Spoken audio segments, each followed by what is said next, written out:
अशुद्ध सत्ता ही शरीर, पंचभौतिक शरीर में मैं हूँ, अशुद्ध सत्य शरीर। क्यों? इसमें सब गंदगी से भरा हुआ है।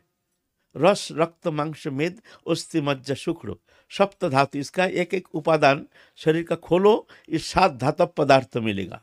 उसका समाहार है शरीर है। उसे कृमि, कीट, विष्ठा, मूत्र, ये तो है ही है।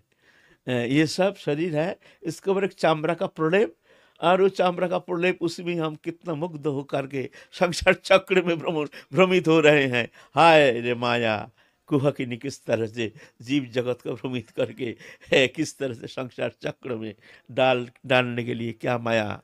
लेकिन है क्या? कुछ धातु पदार्थ का समाहार, गंदगी से भरा हुआ शरीर। तो यह है अशुद्ध सत्व, अशुद्ध सत्व। और शुद्ध सत्ता है चेतन सत्ता, जो भगवत अंश, ममई वांश जीवलोके जीवभूत सनातन मनो षष्ठान इंद्रियाणि प्रकृति स्थानी कर्षति।